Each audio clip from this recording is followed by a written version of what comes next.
Howdy, folks. Welcome to this week's Ag Report. So this week, y'all may remember about 6 months ago or so, I talked about having or being a part of a Zoom conversation with a Ukrainian farmer named Case. Well, we got to reach out to him and talk to him again to kind of see what things are like in Ukraine from the farmer's perspective. We do meet with a lot of different elected officials and have conversations with them about what's going on in Ukraine. But it is very good, and I really enjoy being able to hear directly from a producer on what actually is going on. So right now, what they are looking for, they had just finished up corn harvest. They are going into wintertime, just kind of like we do here, getting their ground laid by, ready for next spring. Now, some of the things that he said that are real important, I guess, to share and to know. So when we talked to him last, this would have been about May, there was a real concern over being able to ship the grain, okay, to get it exported, mainly to Europe. That is where Europe gets their food from. And you probably heard about shortages of food going on in Europe. That is why. The Russians had signed a shipping agreement at one of the ports. You probably heard about that. Ironically, it got bombed the day after signing that agreement to ship. That was all in the news there. So what does that mean for Case?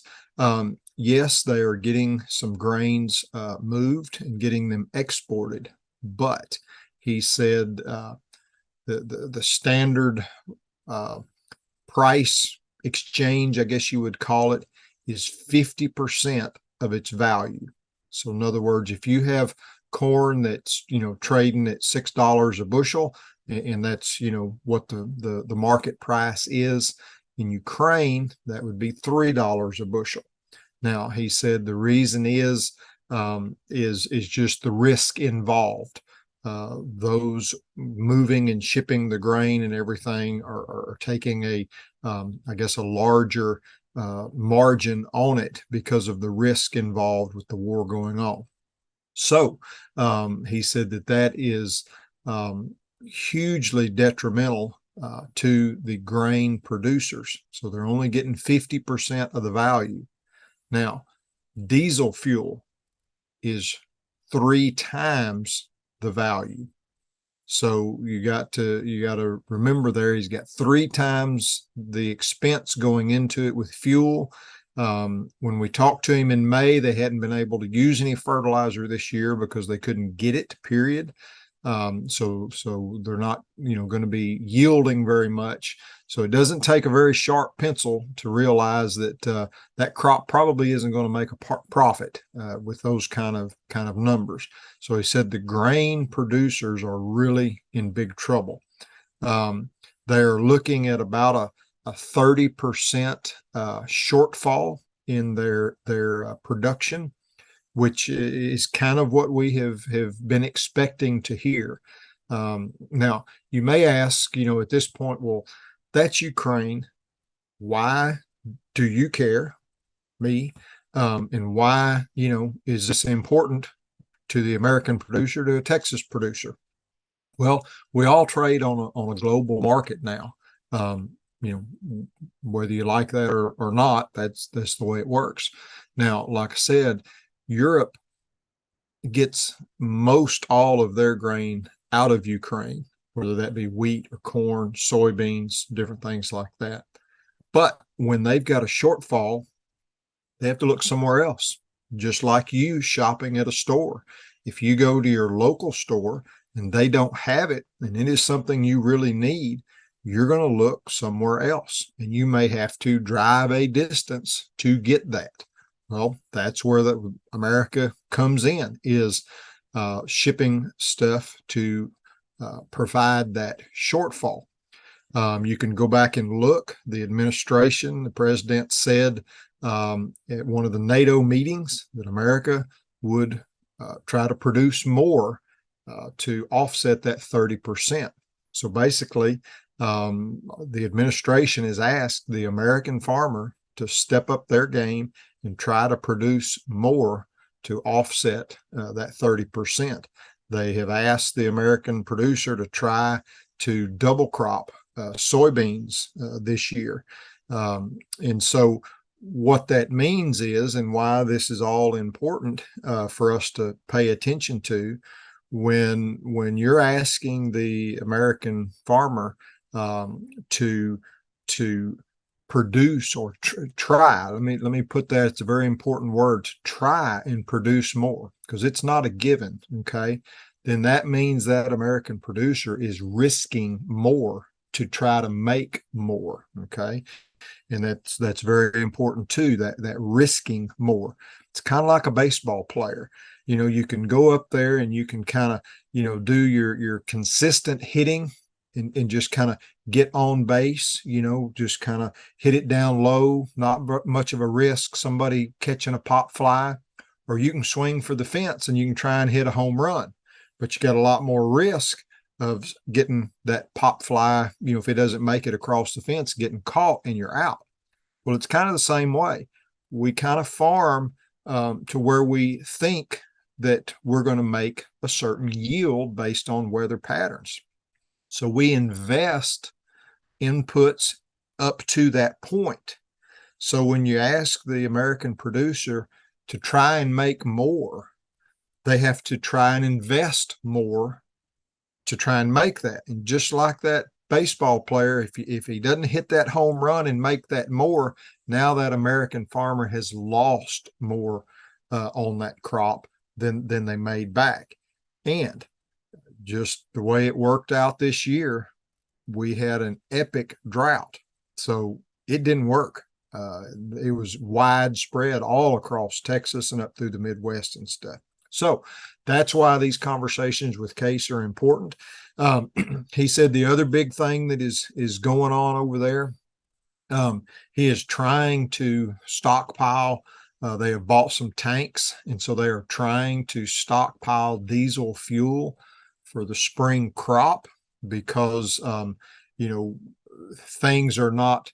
I mean, we know in here in America that we're having supply chain issues of parts and things like that. Well, they're in a war zone, and so at any given time, they're not going to be able to get what they need. And fuel is very important to get that next crop. So they are trying to store in tanks on the farm enough fuel for them to get their crop planted in case there's an interruption.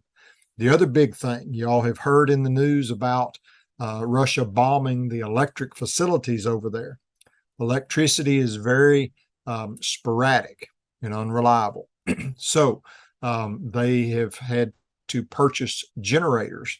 Case, not only does he have row crops, he does some vegetable farming, but he has a dairy. And so dairies nowadays run on electricity for the pumps and the chillers and all that kind of stuff. So they have to have generators to run all this stuff with the infrequent, electricity that they get. It's not steady. It comes and goes. It'll be out for a while. So there is another huge expense with that fuel that they are having to run their farm on generators a good bit of the time. He said it gets extremely expensive. Lastly, I want to touch on labor. You hear a lot about labor over here in America, about hard to find people to work at jobs and that kind of stuff. Well, they have people that want to work, but a lot of them are going to the front lines to fight. And so the labor is a bit of an issue, but it's not, what you would think. It's not because they don't want to work. It's because they are going to the lines. And he was saying that on a farm, you have different folks with different specialties, and they have a guy that is an excellent mechanic for them that does all their mechanicking on the farm. Well, he went to the war effort to work on the Army's, vehicles and stuff. And so he was saying that, that they're doing the best they can to kind of, make up for his time away while he's off fighting. But that is an issue that they don't have a good, a full labor force like they normally would because these folks are off fighting. So anyways, it was a good conversation. Like I say, we talked about 30, 45 minutes back and forth. Those are some of the kind of the big highlights of what's going on over there. If I remember correctly, Case was about 100 miles from the front lines. So they have not gotten any missile or bombs or anything in his town where he's at.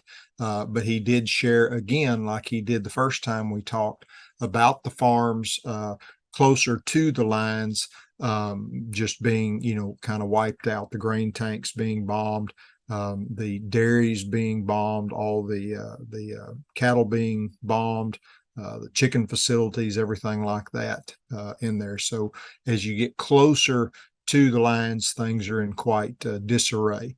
But anyways, I hope you've enjoyed this ag report and kind of getting a glimpse of what's going on, around the world. It does affect us. It affects our crops here. It affects what we grow, what we're trying to grow, and we have to kind of keep an eye on what's going on over there. Because the other thing, last little tidbit here, the other thing that can kind of happen is just kind of like maybe you were going to a potluck dinner and everybody said, hey, we sure need some hamburgers and food and stuff like that. And then everybody shows up with hamburgers. And then you got all of a sudden too many hamburgers for everybody that's there.